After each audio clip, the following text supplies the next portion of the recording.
একটা প্রশ্ন তো করুন ভক্তের। এই প্রশ্ন আপনারা জীবনে ভোলেন নাই, কোন শিল্পী করে নাই, আমি তো কাউরে করি নাই। ওই মাঝ ভান্ডার দরবার শরীফ, তাই কই না? মাঝ ভান্ডার দরবার শরীফ, কিন্তু আপনারা কোন, যেমন আপনার নামের মধ্যেই ভান্ডারী, আপনি স্ত্রীলিঙ্গ, এটা বুঝলাম যে ভান্ডারী ঠিক আছে, কিন্তু যে মঈন বাবা ভান্ডারী, উনি তো বেটা সাওয়াল মানুষ, কোনো সন্দেহ আছে? আহমদুল্লাহ মাঝ ভান্ডারী, উনি তো বেটা সাওয়াল মানুষ, কোনো সন্দেহ আছে? শফিউল বাসার মাঝ ভান্ডারী, উনি তো বেটা সাওয়াল মানুষ, উনি তো মিয়া মানুষ না। আপনি খাদিজা ভান্ডারী ঠিক আছে, লিঙ্গ বিশেষ। যদি কইতো শফিউল বাসার মাঝ ভান্ডার, তাহলে কইতাম হাউলি বেটা সাওয়াল মানুষ, আল্লাহর গুপ্ত ধনের রহস্য নি জানে। কিন্তু ভান্ডারী কে? মিয়া মানুষের মধ্যে ভান্ডারী, এই বেটা সাওয়ালের মধ্যে ভান্ডারী। হ্যাঁ, লিঙ্গ বিশেষ ওটা তো মিয়া মানুষের মধ্যে পড়ে, এবার নামের মধ্যে খালি মিয়া মানুষের সাথে মিলকে। এই কথাটার জবাব আপনারা শুনছেন জীবনে, বুক হাত দিয়ে করবেন, এই প্রশ্ন শুনছেন? হ্যাঁ, কাউরেই করি নাই, শুনবো কেমনে? এই যে আজকে করলাম, আজকের পরের থেকে দেখবেন মেলা বয়াতি, অন্তত খাদিজা ভান্ডারীর এই কথা জিজ্ঞেস করবো। কবির কল্পনা, ছেলে খেলার কল্পনা, আলোচনা যেমন আপনারা করবেন বিবেচনা, কোনটা হইল কোনটা হইল না। একেবারে যদি ভুল ধরেন তাহলে গান বলতে কোনো কথাই থাকবে না। বাউল বিচার পালা গান, এই গানটা গানের পিছনে গান, কথার পিছনে কথা, না হইলে এই গানের কোনো মজা থাকে না। পায়ে ধরে একটা কথা বলি, যারা চলে যাবেন, যারা চলে যাবেন আল্লাহ রসুলের দোয়াই দিয়ে কই আর এক মুহূর্ত থাকবেন না। দুমন্ত আসা যার সর্বঘটই সর্বনাশ তার। আরে যাই আর একটু থাকি, যাই আর একটু থাকি, আপনার কাছে গান একটুও ভালো লাগবে না, আপনি থাকার চাইতে না থাকাই ভালো। ভালো, যত তাড়াতাড়ি যাবেন তত তাড়াতাড়ি ঘুম পাড়তে পারবেন, ঘুমটা শরীরের জন্য ব্যাপক উপকারী।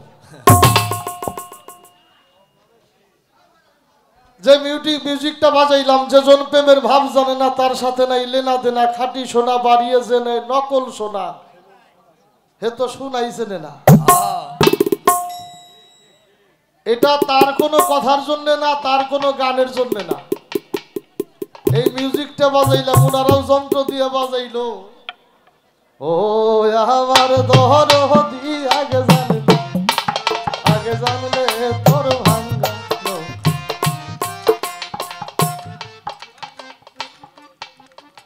এত ভালো ভালো দুইটা চোখ,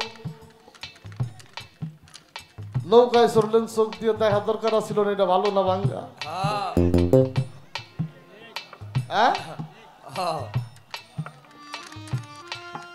না দেখে চড়ছেন, এখন আপনি মরেন, আপনার হাতে আমার কোনো লেনা দেনা নাই। আল্লাহ চোখ দিছে দেখবার, আপনি চোখ থাকতে কানা কে? কথাটা এই জন্যই বললাম, শিষ্য ভক্তের পালাই দাঁড়িয়ে একমাত্র গুরু হইল ভরসা, গুরু ব্যতীত ভক্তের কোনো বান্ধব নাই। নাই, তাই যদি না থাকে দয়ালের নৌকাটা কখনো ভাঙ্গা নৌকা না। এটা ছোট একটা ইঙ্গিত করলাম, আমার বাবা বলছে আমার মারে। এখন আসেন, গান আছে তার, গানটা হইল উল্টা দেশের। এই গানটা ধরার পরে আমি একটা বই দেখে কইছি, মা তোমার এই বইটা পুরস্কার দিয়ে দিব। বহির্বিশ্বে এমন কোন উল্টা গান নাই যেই গানের জবাবটা আমার এই বইটার মধ্যে নাই। এই বইটা হইল ভারতের তরুণী সেনগুপ্ত সাহেবের। এই বইটার নামই করসা পালা, মানে উল্টা পালা। এই গানের মধ্যে যে কথাগুলি আছে, যদি বেদবি নানান একটা কথা বলি, এই কথাগুলি আমাদের কল্যাণের 5 পয়সার কাজেও লাগবে না, লাগবে না। মানব জাতির কল্যাণে এর একটা কথাও দরকার না। উল্টা দেশের গান, এগুলি এক প্রকার ভৌতিকতা, উল্টা করে বলছে, এটা সোজা করলে সোজা হয়ে যাবে। চেষ্টা করব গান দিয়েই তার গানের জবাব করার জন্য। তো দুইটা কথা তার বড় হাই থ্রোটের, রাধা বল্লভ সরকার বললেন, তোমার সবচাইতে যা ভালো লাগে তাই সপে দাও গোবিন্দের ভোগে। আর আমাদের সাটুরিয়ার বাবা জান সৈয়দ কালুসা ফকির বাবা তার গানের মধ্যে লিখলেন, প্রেমের গাছে একটা ফল রসে করে টলমল, ওই ফল গুরুতে খাইয়ে শিষ্যের দিলে অমর হয় তার সংসারে। তার কথাটা দুই জায়গায়। রাধা বল্লভ বলল, তোমার যা ভাল লাগে তাই দিয়ে দাও। আর কালুসা বাবা বলছে, প্রেমের গাছের ফল এইটা যদি গুরু খেয়ে শিষ্যের দেয় তাহলে শিষ্য অমর হয়।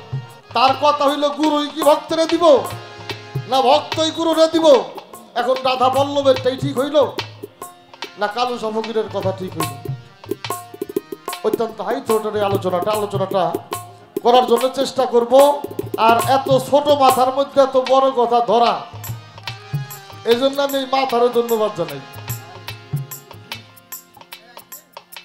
ছোট মোটো মানুষ না, মাথাও তো ছোট রে বাবা, বুলাবানোর মতো দেখা যায়।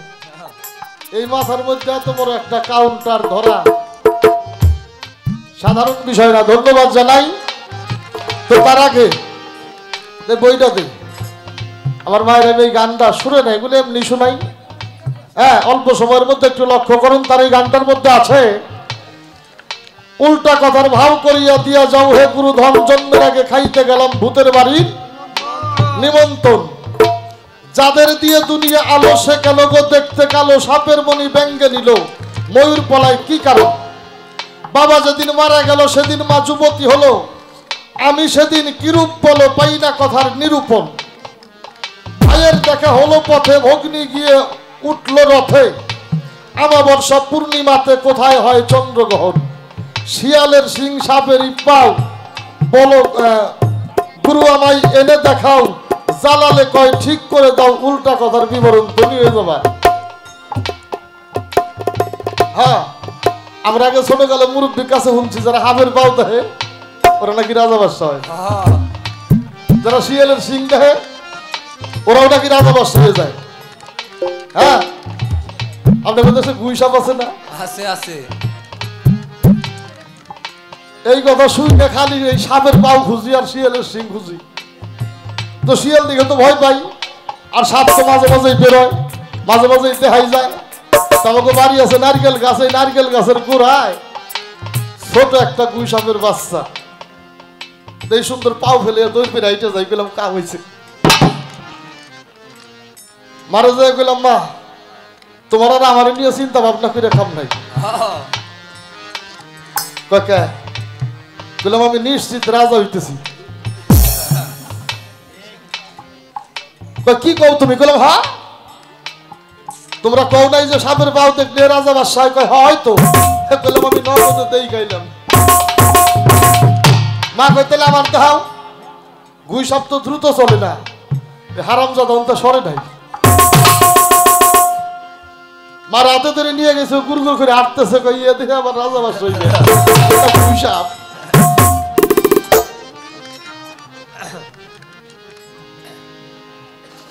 এ গানের জবাবটা তরণী সেন মহামহন্ত উনি লেখলেন, হেটো মুন্ড উল্টা দেশে ছিলেরে যখন, তোমার জন্মের আগে পিতামাতার পঞ্চভূতে হয় মিলন, মায়ের মাসিক হওয়ার পরে তোমার বাবাকে নিয়ন্ত্রণ করে, তখন তুমি বাবার সহসারে আমন্ত্রিত, যে কারণ আলোতে অন্ধকার থাকে তাই দেখতে কালো ভয় তাহাকে, যমনে সাপের মনি ব্যঙ্গকে মন ময়ূরের পয়, বিন্দুপাতে বাবা মইল রতি পেয়ে মা যুবতী হইল, তোর আকার তোর দেহ ছিল গর্ভাশয়ে হয় পতন, অসঙ্গ কীট গেল মারা উল্টা পথে ভাই বোন তারা, তুমি মায়ের গর্ভে পড়লে ধরা তাই হইল এই দেহ ধারণ, পাযুক্ত সাপ চতুর্দলে শিয়ালের সিং স্তনকে বলে, আমানিশা পূর্ণিমার কালে পদনীরে চন্দ্রগ্রহণ, তরণী কয় আর কি বলি, ঊর্ধ্বরে তোর উল্টা বুলি, যে যেমন ভাবেতে চলি তার সাক্ষী হন শ্রীচরণ। হেটমন্ড ঊর্ধ্ব পথে ছিলে রে যখন। এগুলি উল্টা কথা, এগুলি ভাগটা করলে এগুলির মধ্যে আর কোনো হাকিকত থাকে না। একটা গান করি, তারপরে দিল প্রশ্নের জবাব। গানের জবাব তো শেষ, প্রশ্নের জবাব করার চেষ্টা করবো। গানটা শোনেন। মালকোটার ধনে নীল হরে, মালকোটার ধনে নীল হরে, মালকোটার ধনে নীল হরে, তুই দেখলি তার চোখ বোঝা, পাগলা রইল ঘরের দরজা। অমন পাগলা রে, পাগলা রইল ঘরের দরজা। অমন পাগলা রে, ঘরের দরজা। পাগলা রে, পাগলা রে, ঘরের দরজা।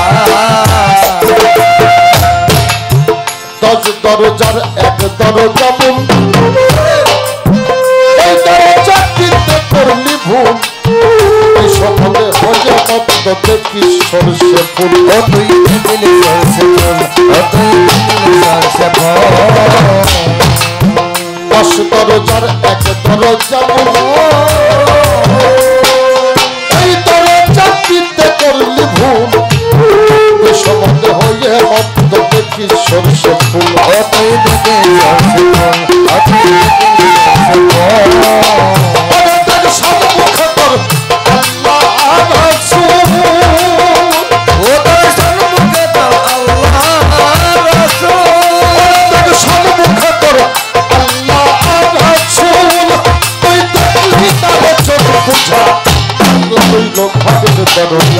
অমন পাগলা রে, পাগলা রইল ঘরের দরজা।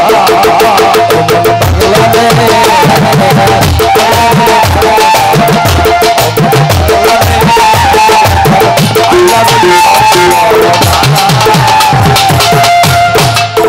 দোকান দিতে কামড়ি তোর খাদ্য হয়ে বলি কুটু অবাধ্য, অশুদ্ধ করিলি ঘরের নৈপুণ্য খাদ্য। ভালো খাদ্য, দোকান দিতে কামড়ি তোর খাদ্য হয়ে বলি কুটু অবাধ্য, অশুদ্ধ করিলি ঘরের নৈপুণ্য খাদ্য।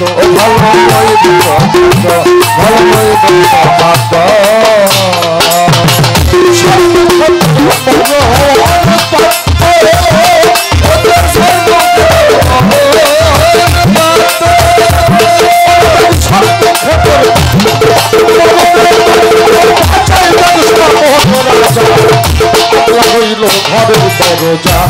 অমন পাগলা রে, পাগলা রইল ঘরের দরজা। পাগলা রে, পাগলা রইল ঘরের দরজা। পাগলা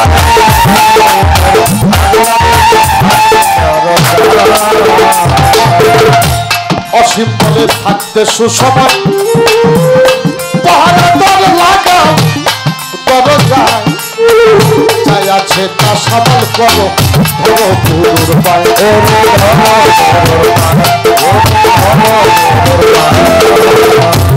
অসীম বলে থাকতে সুসময়, পাহাড়া দর লাগাও দরজায়, চাই আছে তা সামাল করো, ধরো গুরুর পায়।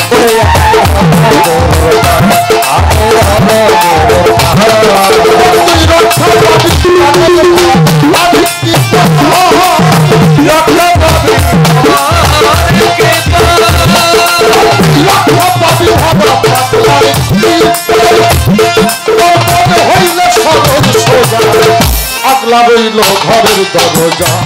অমন পাগলা রে, পাগলা রইল ঘরের দরজা। পাগলা রে, পাগলা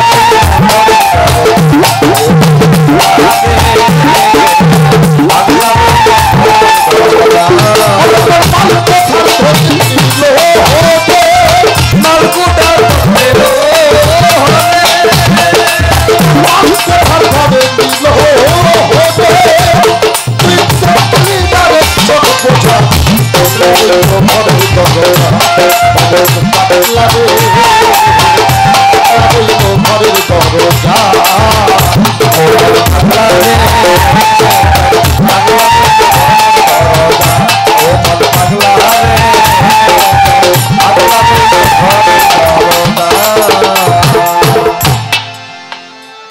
বলিব না বাজে কথা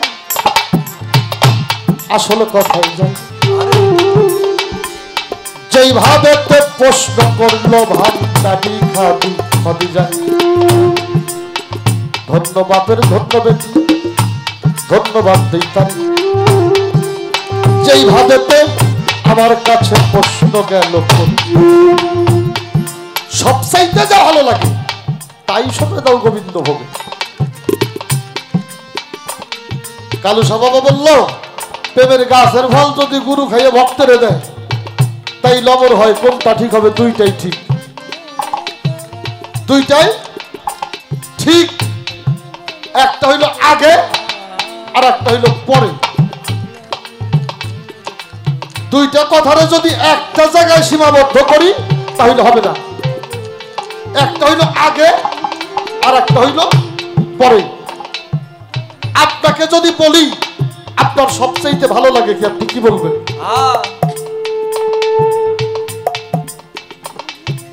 এই যে রাধা বল্লভ সরকার বলল সবচাইতে ভালো লাগে তাই সবে দাও গোবিন্দ ভোগে যদি আপনারা বলি আপনার সবচাইতে কি ভালো লাগে আপনি কি বলবেন খুঁজেই পাবেন না কেন এই জিহ্বা অগণিত স্বাদ গ্রহণ করতে পারে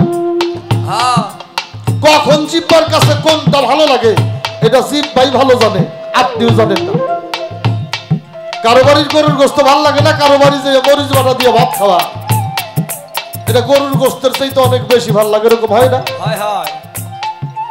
এত স্বাদ যে নির্ণয় করে আপনার কোন জিনিস সবচাইতে বেশি ভালো লাগে সে আপনারা নির্ণয় করেই দিতে পারবে না তবে আপনার সবচাইতে বেশি ভালো লাগে কি দেখবেন এই পৃথিবীতে যত অন্যায় হয় তিনটা জিনিসের জন্য হয় এক নম্বর হলো মাটি একটু জায়গার জন্য ভাই ভাইরে খুন করে কিনা বাবা সন্তানকে আঘাত করে সন্তান বাবাকে আঘাত করে ভাই বোনের সম্পর্ক বিচ্ছিন্ন হয় ভাই ভাইয়ের সম্পর্ক বিচ্ছিন্ন হয় কিনা এর চাইতে স্বাদের আর কোনো কিছু নাই যে জিনিসের জন্য একটা মানুষের প্রাণ নিতেও আমরা দ্বিধা করি না এটা হলো মাটি এটা খাওয়া যায় না অনুভবে এর চাইতে স্বাদের আর কোনো জিনিস নাই আর একটা হলো বেটি আর একটা হইল বেটি এই দুনিয়ার অসংখ্য বাপ সন্তান ভাই বোন এর সম্পর্ক নষ্ট হয়ে গেছে মেয়ে মানুষের কারণে বাবা হয়েছে কিনা তাহলে 2 নাম্বার হইল বেটি আর 3 নাম্বার হইল টাকা যার জন্য মানুষ খালি আল্লাহরে দরাবাদ দিয়ে সব পারে তাহলে মানুষের কাছে স্বাদের জিনিস হইল মাটি বেটি টাকা যার জন্য মানুষ সব পারে এই জন্য রাধা বল্লভ সরকার বলছে যাহা তোমার ভালো লাগে তুমি তোমার গুরুচরণে তা দিয়ে দাও এগুলো তোমার কাছে রাখলে তুমি পাপ করবে তুমি অন্যায় করবে তুমি ভালো পথে যাইতে পারবে না সবচেয়ে ভালো লাগে আর এগুলি নিজের মধ্যে থাকলে হিংসা নিন্দা গীবত ঘৃণা মান অহংকার বড়াই বুজুর্গি কাম ক্রোধ লোভ মোহমদ মাৎসর্য এগুলি আপনার মধ্যে থাকে আর এর সবকিছু যখন আপনি গুরুচরণে দিয়ে দিবেন তখন আপনি গুরু স্বভাব ধরবেন তখনই আপনি গুরু স্বভাব ধরবেন আপনি অজ্ঞানী গুরু হইল জ্ঞানী তার এই জ্ঞান শক্তিটা আপনি অর্জন করবেন কালু ফকির ওই কথাই কইছে প্রেমের গাছে একটা ফল রসে করে টলমল কত ভোর হয় পাগল ওই ফল গুরু খাইয়ে শীষ ছেড়ে দিল অমর হয় তার সংসারে। একটা ছেলে বা একটা মেয়ে, এগুলি প্র্যাকটিক্যাল কথা। যখনই দেহে যৌবন আসে তখনই দেখবেন তার চলা, তার বলা, তার চেহারা একটু হইলে অন্যরকম হয় কিনা? হ্যাঁ, হয়। দেহে যখন যৌবন আসে তখন এই দেহটা হইল এস্কের গাছ, ও খালি মাসুক খোঁজে। আমার কথাটা ক্লিয়ার বোঝেন কিনা? এই দেহেস্ক শক্তি ভর করে শুধু মাসেক খোঁজে। ও যদি আল্লাহর মনোনীত মাসেক পায় তাহলে ওর আশেক শক্তিটা ঠিক থাকবে। আর যদি খালি মেয়ে মানুষের ব্যাগ কিছু মনে করে, খালি দেখবেন যে ওটা আইসে যেমন গেছে ওই রকম। এর জবাব একটা গানই আছে, কেউ পাবে না প্রেমের মজা মাসেক বিনা সংসারে, এস্ক গাছে আশেক নামের ফল ধরে। যখন দেহে যৌবন আসে এটা এস্কের ফল হয়। এই ফলটা ব্যবহার না কইরা যদি গুরুর কাছে দেওয়া হয়, গুরু এইটারে যদি পরিপক্ক করে আপনার কাছে দেয়, তাহলে আপনার এই ফলটার কোনোদিন নষ্ট হওয়ার সম্ভাবনা নাই। তাই এই ফলটার নষ্ট হইব না। গুরু খাইব কি? আপনার এস্কের মধ্যে খারাপ যা আছে এর সবকিছু গুরু তার নিজ গুণে পুরাইয়ে খাইয়ে পরিষ্কার কইরে পরিশুদ্ধ করে যখন আপনার কাছে দিবে, তখন আপনি হয়ে যাবেন পরিশুদ্ধ মানুষ। আর আপনি যখন পরিশুদ্ধ মানুষ হয়ে যাবেন, আপনার মধ্যে আর অশুদ্ধ কোনো কিছু থাকবে না। রাধা বল্লভ বলছে সবচাইতে জবানলে গোয়া দিয়ে দাও গা। ও যদি গুরু গ্রহণ করে, কালুসা ফকির বলছে ও খালি গুরু খাইয়ে ভক্তের দিলেই অমর হয় তার সংসারে। ওরে ভুইল নাম তাহারে ওরে নিরিগ ভাঙ্গ দুই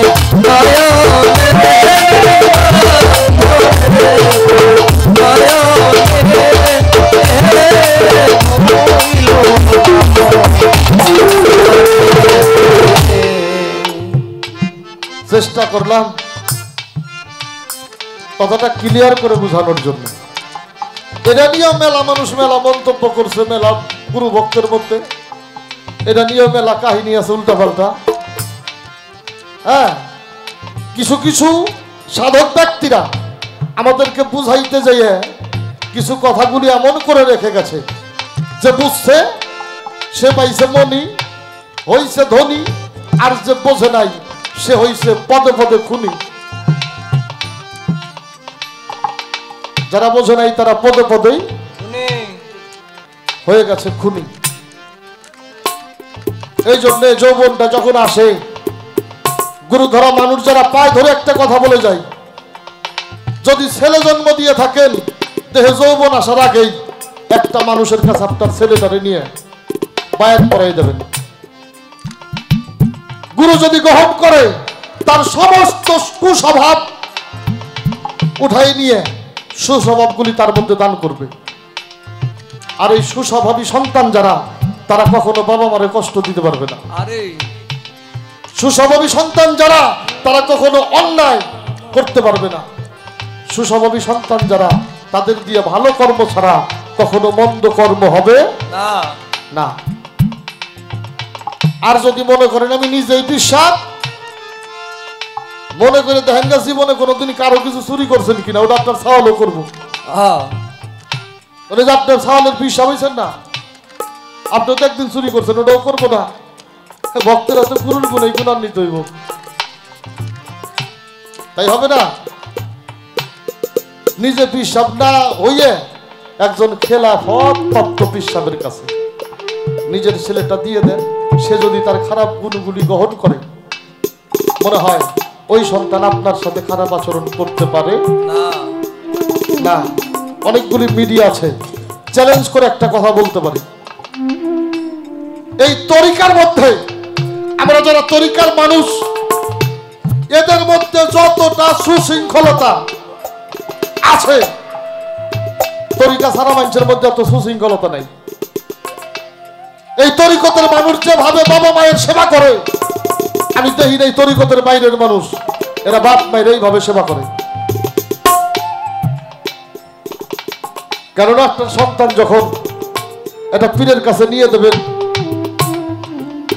ওরে তওবা করাবে, ওরে তওবা করাবে, ওয়াদা করাবে, ওয়াদা করে যাও বাবা মারে ভাত কাপড় দিবা, বাবা মায়ের সাথে ভালো আচরণ করবা, আত্মীয় স্বজনের সাথে ভালো আচরণ করবা, নামাজ পড়বা, রোজা করবা, সামর্থ্য হইলে হজে যাবা, বেশি বেশি করে যাকাত দিবা, আল্লাহ খুশি হবে। এই শিক্ষাগুলি তো পীর মুর্শিদরা দেয়। ইয়া মেলা সেই দেয়, কামে লাগবো না। আমার কথা খারাপ লাগে আপনাকে? ইয়া মেলা মানুষে কয় কিন্তু তোর কথা কামে লাগবো না। কামে না লাগার কারণ হইল যিনি নিজে হেদায়েত হয় নাই, ও যদি সারা জীবন বইয়ে টাক টাক ফাতোয়া দিয়ে কাউরে ভালো হওয়ার কথা কয়ও ভালো হইব না, ভালো হবে না। আর একজন ভালো মানুষ যদি আপনারে কয় ভালো হয়ে যাও, আপনি ভালো হয়ে যাবেন। আপনি সিগারেট খান, আমারে কইবেন সিগারেট খাওয়া ভালো না, আপনি মনে রাখেন আপনার কথা আমি জীবনেও মানুম না, পারলে আপনার সামনেই খাবো। কি আমি সিগারেট খাই, আপনিও খান, আপনি আমার সামনেই সমাধা করেন যে বাবা আমি সারা জীবন সিগারেট খেয়ে ভুল করছি, এই যে আজকের থেকে তোমার সামনে ওয়াদা করলাম আমি আর কোনদিন সিগারেট খাবো না, ফেলাই দিলাম। তোমার কাছে অনুরোধ করি বাবা এটা খাওয়া ভালো না, অনেক কষ্ট হয়েছে এটার জন্য আমার, যদি পারো তুমি বাদ দিও, যদি ওর মধ্যে মানুষ আত্মা থাকো খাইবো না না না, তা তো করবেন না। আপনি বুঝতে মানে এটা জ্বালাই আমার কইতেছেন সিগারেট খাইও না, পারলে কমে যে ভাই এটা দিয়ে থিয়ে যাতো সামনেই খাই।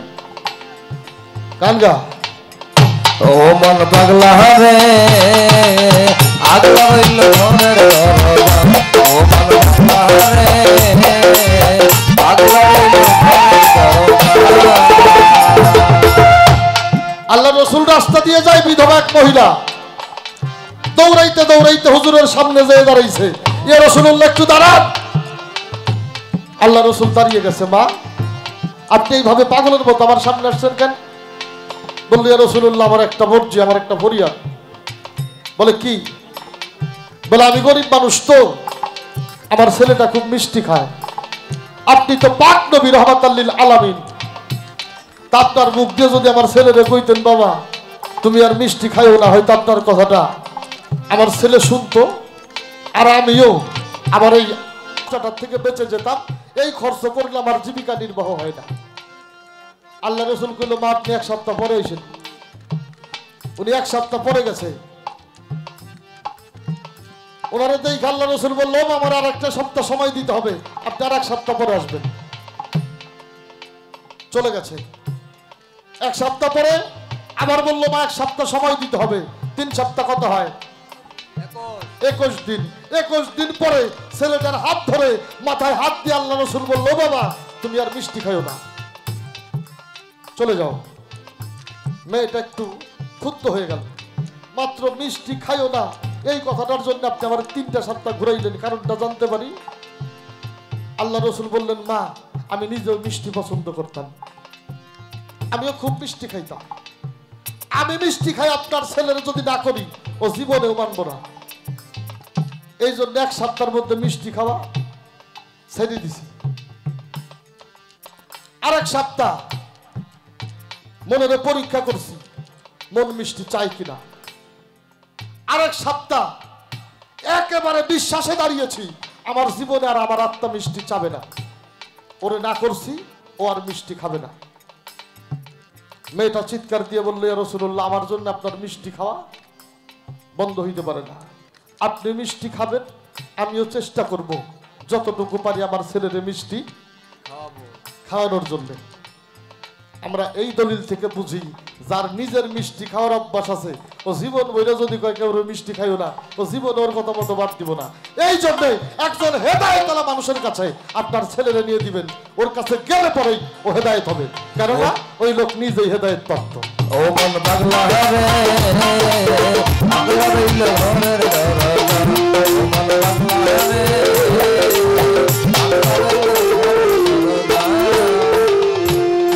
প্রশ্ন গান কথা আলোচনা এই পর্যন্ত। আচ্ছা বাবা এবার আমি একটা প্রশ্ন তো করুন ভক্তরে, এই প্রশ্ন আপনারা জীবনে ভোলেন নাই, কোন শিল্পী করে নাই, আমি তো কাউরে করি নাই। না না, এটা আপনার জন্য তুইলা রাখছি বিষয়টা তা না, এটা আমার একটা ভ্রম, এটা আমার একটা ভ্রম, মানে বড় ধরনের চিন্তা। এই চিন্তার সমাধান হচ্ছে না, এই জন্যই সমাধানটা হচ্ছে না। আমরা জানি দয়ালরা হইল আল্লাহর রহমতের ভান্ডার, যারা পীর সাহেব তারা ভক্ত গজননি আল্লাহর রহমতের ভান্ডার, তাই না? আমরা প্রত্যেকেই কই মাঝ ভান্ডার দরবার শরীফ, তাই কই না? মাঝ ভান্ডার দরবার শরীফ, কিন্তু আপনার এখন যেমন আপনার নামের মধ্যেই ভান্ডারি, আপনি স্ত্রীলিঙ্গ, এটা বুঝলাম যে ভান্ডারি ঠিক আছে, কিন্তু যে মহিন বাবা ভান্ডারি উনি তো বেটা সাওয়াল মানুষ, কোনো সন্দেহ আছে? আহমদুল্লাহ মাঝ ভান্ডারি উনি তো বেটা সাওয়াল মানুষ, কোনো সন্দেহ আছে? শফিউল বাসার মাঝ ভান্ডারি উনি তো বেটা সাওয়াল মানুষ, উনি তো মিয়া মানুষ না।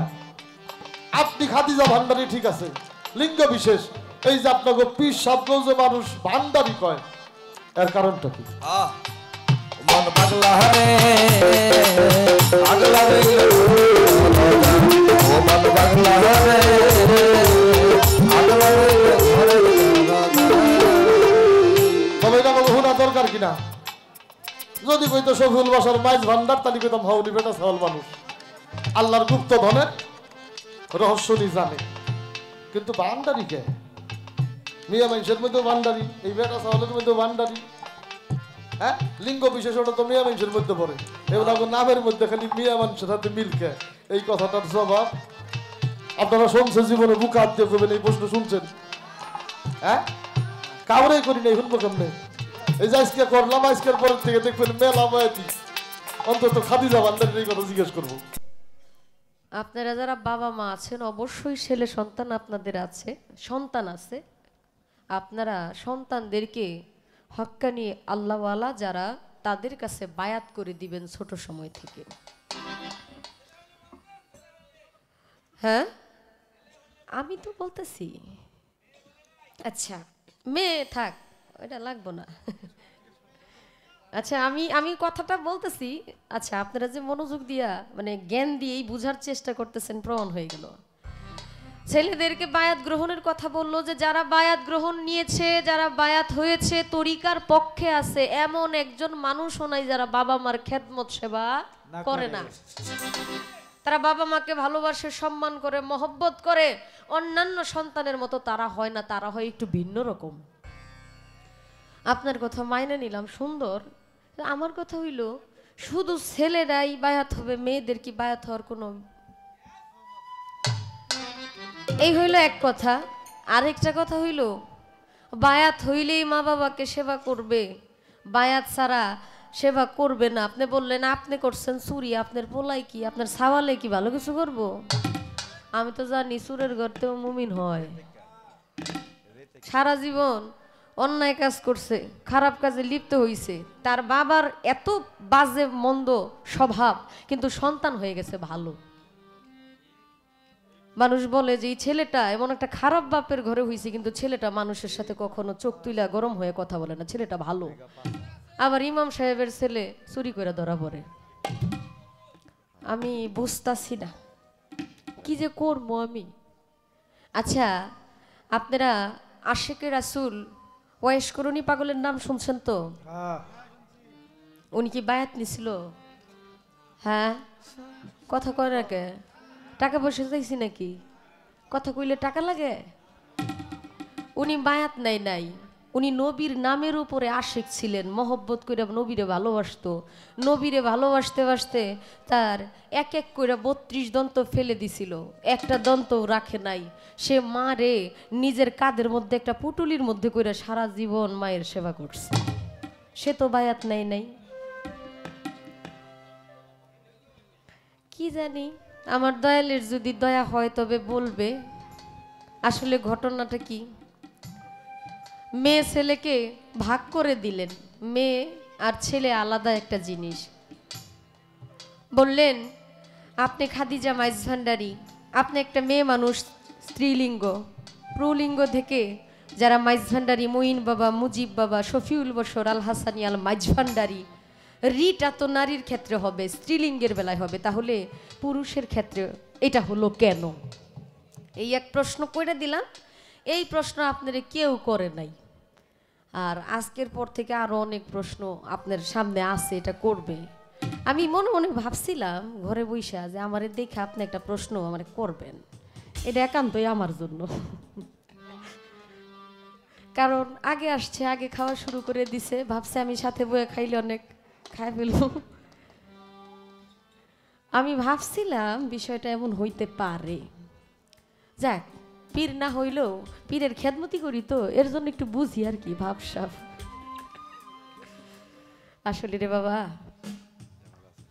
নারী পুরুষের যে ভাগাভাগিটা, ভান্ডারি অর্থ হইল, ভান্ডারির যে অর্থটা আমি আপনাদের আগে অর্থ বলি, এরপরে অন্য কথা।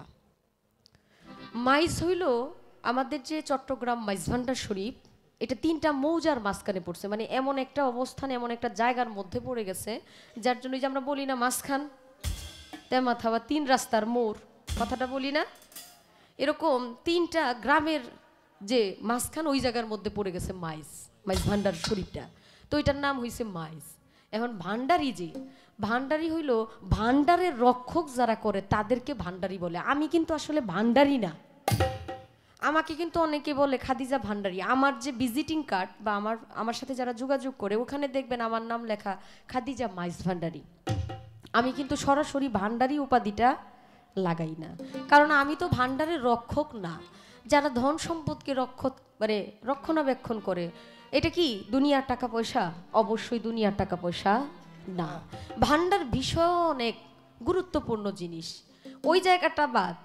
তা আমি স্ত্রীলিঙ্গ হইয়া ভান্ডারি দেওয়া যায়, তো পুরুষ হইলে এটা হবে ভান্ডার। তো ভান্ডার আর ভান্ডারি, স্ত্রীলিঙ্গ পুরুলিঙ্গ, কিন্তু এটার মধ্যে আল্লাহর ওলিরা মঈন বাবা মাইজ ভান্ডারি কেন হইল? আসলে কোরআনে শুনেছে আমি, আছো জগৎ জুড়ি, বুঝিতে পারলাম না তুমি পুরুষ কিংবা নারী। আমরা সূরা ফাতিহা পড়ি না? সূরা ফাতিহাকে কিন্তু কোরআনের জননী বলা হয়। এখানে আল্লাহ পাক নিজেই বিচার দিনের মালিক বলে দাবি করেছেন, একমাত্র মালিক, এবং স্রষ্টাকে পতি হিসেবে গ্রহণ করেছে। আসলে নারী বলতে, আমি যে বলতেছি আমি নারী, আমাকে দেখতে দেহরূপী নারী মনে হচ্ছে, আমার ভিতরে যদি স্রষ্টার প্রতি মহব্বত সৃষ্টি হয়, আমার এই অবস্থান কিন্তু থাকবে না। আমি যে এত এত মানুষের সামনে গান করছি, আমি কিন্তু সেই নারী হয়ে নাই। আপনি যে পুরুষ রূপে পুরুষ হয়ে আছেন, প্রকৃতপক্ষে আপনি কি পুরুষ কিনা এটা কিন্তু আপনি জানেন না। পুরুষ কারা আসলে, এটা আগে বুঝতে হবে, কারণ এখানে পুরুষ একজনকেই বোঝানো হয়েছে। তুমি পুরুষ কিংবা নারী এটা বুঝার ক্ষমতা আমার নেই। আল্লাহর ওলিরা কি সেটা বুঝার ক্ষমতা আমাদের নাই। তার জন্য এখানে পুরুষ নারীর ওলিয়া উলিয়াদের সাথে এই ব্যবধানটা করা যাবে না, কারণ আমরা ওলিয়া উলিয়াদেরকে সম্মান করি। ওলিয়া উলিয়ার, আপনি বলছেন, আপনার গানের মধ্যে বলছেন গুরু কখনো দেহধারী নয়। যদি দেহধারী না হয়, আমার মাইজ ভান্ডারি বাবাকে আপনি যে রূপে দেখছেন, উনি সে রূপ নয়, উনি সেই রূপ নয়। আপনি যে রূপে দেখছেন, এটা শুধু সামান্য চর্ম চক্ষু দিয়ে, অন্তর চক্ষু দিয়ে দেখলে উনার অবস্থান ভিন্ন। আশা করি আপনার কথার মীমাংসা আমি সঠিকভাবে দেওয়ার চেষ্টা করেছি। আর আল্লাহর ওলিদের কাছে মানুষ গেলে নিষ্পাপ হয়ে যায়, তার মনে কখনো কোনো কাম ভাব জাগ্রত হয় না। যে মানুষকে দেখলে অন্তরের মধ্যে কাম ভাব সৃষ্টি না হয়, সে তো কখনোই পুরুষরূপী পুরুষ হইতে পারে না। তার মধ্যে অবশ্যই আলাদা কিছু আছে। আচ্ছা, আপনাদেরকে একটা কথা জিজ্ঞেস করি, সারা জীবন তো যতটুকু সময় গান গাই শুধু শিল্পীকে কথা জিজ্ঞেস করি। আপনাদেরকে একটা কথা বলি, আপনারা আমার কথার জবাবটা একটু দিবেন। আমরা যে বাবার সাথে সন্তানের সম্পর্ক কেমন বাবা? সুন্দর না? কোনো বাবার কাছে একটা সন্তান যদি যায়, বাবার বুকে মাথা রাখে, তার প্রতি কি কোনো খারাপ চিন্তা ভাবনা আসবে? আসবে না। কেন আসবে না? কারণ সে পবিত্র, আমার মন পবিত্র। আল্লাহর ওলিদের কাছে মানুষ এতটা পবিত্র থাকে, তাকে পুরুষ ভাবা সম্ভব না। হ্যাঁ, যে যেরকম ভাবে চিন্তা করবে বিষয়টা সেরকম। আমি চেষ্টা করেছি আমার মতো বলার জন্য, বাকিটা আমার গুরুর ইচ্ছা, উনি সেটা কিভাবে গ্রহণ করলেন। আরও অনেক কথাই বলে গেছে, শুনেছি আমরা, ভালো লাগলো। সারা রাত্র ওনার সাথে অনেক গান করেছি, অনেক কথা বলেছি। জন্মের আগে খাইতে গেলাম ভূতের বাড়ির নিমন্ত্রণ, উল্টা কথা ভাও করিয়া দিয়া যাও হে গুরুদন। আসলে এগুলো হলো উল্টা কথা। আচ্ছা, উল্টা কথার মধ্যে মানব কল্যাণে তেমন কিছু পাওয়া যায় না, এটা আকর্ষণের একটা বিষয়। মানুষ চিন্তা করে আসলে এটা কি না কি হচ্ছে, এটা আমাদেরই একটা কৌশল, আমরা করে নিয়েছি। আচ্ছা, এখন আমরা মানব কাজকে নিজেকে একটু উন্নত করা যায় এমন একটা গান গাইতে চাই, কারণ রাত্র তো অনেকটা রয়ে গেছে। আমাদের তো একটু জানতে হবে, বুঝতে হবে, গুরুকে কিন্তু সব সময় পাওয়া যায় না। গুরু অনেক ঊর্ধ্বের জিনিস, ইচ্ছে করলে গুরু ভক্তের সাথে এতটা কাছাকাছি হয় না। আমি যে বায়াত নিয়েছি অনেক বছর, গুরুর বাড়িতে গেলে সিরিয়াল দিয়ে দেখতে হয়। এই যে গুরুকে পাইলাম, এটা কিন্তু বিশাল ভাগ্যের বিষয়। তা আমরা কালেমা পড়ি ঠিকই, কালেমা পড়লে তো আর সঠিকভাবে পড়তেছি কিনা এটা তো জানি না। যা আছে এই বিশ্ব ব্রহ্মাণ্ডে তা নাকি আছে মানব ভাণ্ডে। আচ্ছা, সবই যদি এই মানব ভাণ্ডে থাকে, আমি কেন খুঁজে পাই না? আমি কেন চিনি না? আমি কেন বুঝতে পারি না? আমাকে একটু, এই যে আমরা কালেমা পাঠ করি, কালাম পাঠ করি, আমরা কালেমার প্রতি এতটা আত্মবিশ্বাসী, আসলে কালেমাটা আমার দেহের মধ্যে আসলে কোথায়, এই বিষয় নিয়ে একটি গান করছি। এরপর ইনশাল্লাহ আমরা দয়ালি গান করব।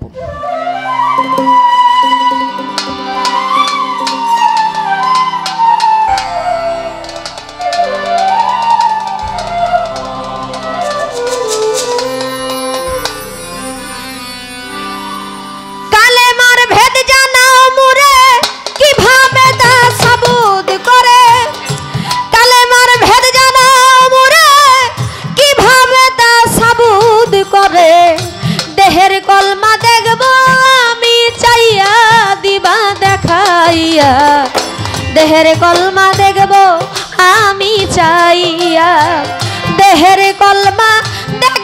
আমি চাইয়া, দিবা দেখাইয়া। দেহের কলমা দেখব আমি চাইয়া, দেহের কলমা দেখব আমি চাইয়া, দিবা দেখাইয়া। দেহের কলমা দেখব আমি চাইয়া, ওরে দেহের কলমা দেখব আমি চাইয়া, দিবা দেখাইয়া। দেহের কলমা দেখব আমি চাইয়া।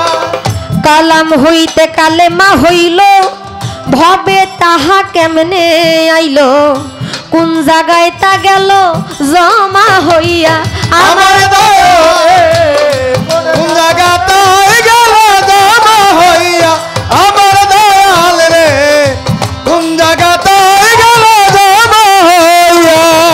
কালাম হইতে কালেমা হইল, ভবে তাহা কেমনে আইলো, কোন জায়গায় তা গেল জমা হইয়া। সেখান হতে কোন বা পথে যাইব ভক্তের কলবেতে, সেখান হতে কোন বা পথে যাইব ভক্তের কলবেতে, সেখান হইতে কোন বা পথে, হায়রে সেখান হইতে কোন বা পথে যাইব ভক্তের কলবেতে, কেমনে যায় তার কলব জারি হইয়া, দিবা দেখাইয়া। দেহের কলমা দেখব আমি চাইয়া, দেহের কলমা দেখব আমি চাইয়া, দিবা দেখাইয়া। দেহের কলমা দেখব আমি চাইয়া, ওরে দেহের কলমা দেখব আমি চাইয়া, দিবা দেখাইয়া। দেহের কলমা দেখব আমি চাইয়া, ওরে দেহের কলমা দেখব আমি চাইয়া, দিবা দেখাইয়া। দেহের কলমা দেখব আমি চাইয়া। কালেমার কি নকশায় আছে জানতে চাই দয়ালের কাছে, জিজ্ঞাস করি বড় আশা নিয়া আমার গুরুরে জিজ্ঞাসা করি বড় আশা নিয়া, আমার গুরুজি জিজ্ঞাসা করি বড় আশা নিয়া। কালেমার কি নকশায় আছে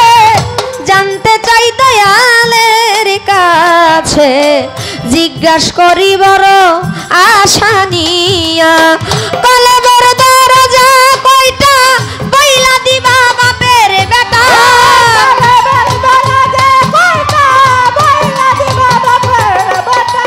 কলমের দরজা কয়টা কলমের দরজা কয়টা বইলা দিবা বাপের বেটা কোন দরজায় কোন মালিক রয় দাঁড়াইয়া দিবা দেখাইয়া দেহের কলমা দেখব আমি চাইয়া দেহের কলমা দেখব আমি চাইয়া দিবা দেখাইয়া দেহের কলমা দেখব আমি চাইয়া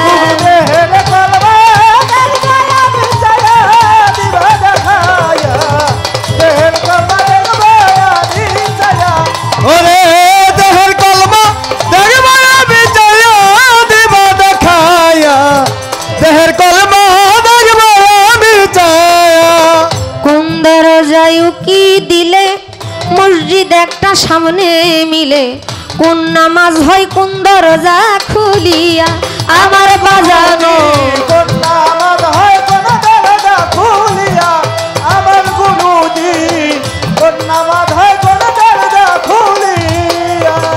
কোন দরজায় উকি দিলে মসজিদ একটা সামনে মিলে কোন নামাজ হয় কোন দরজা খুলিয়া শুনি একটা পাখি ইমাম হইয়া গুপ্ত নামাজ দেয় শিখাইয়া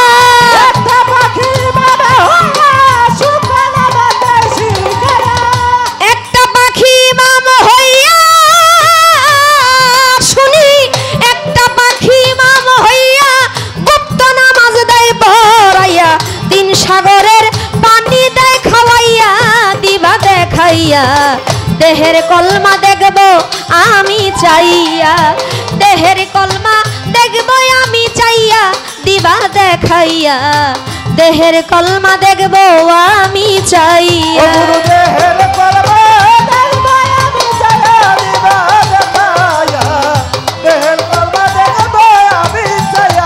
ওরে দেহের কলমা দেখব আমি চাইয়া দিবা দেখাইয়া দেহের কলমা দেখব আমি চাইয়া সরকার রশিদ বলে ওই জায়গাতে জবাব দিবা কোরআন মতে জিজ্ঞাস করি বড় আশা লইয়া আমার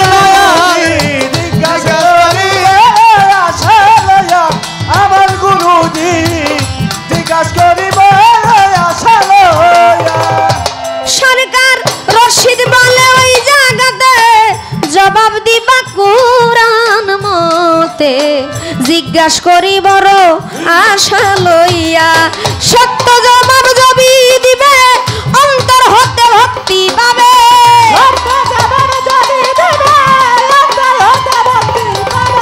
সত্য জবাব যদি দিবে অন্তর হতে ভক্তি পাবে নইলে থাকবো না তোর ফাটা পাই দেল দিয়া দিবা দেখাইয়া দেহের কলমা দেখবো আমি চাইয়া দেহের কলমা দেখবো আমি চাইয়া দিবা দেখাইয়া দেহের কলমা দেখবো আমি চাইয়া কালেমার ভেদ জানাও মোরে কিভাবে তা সাবুদ করে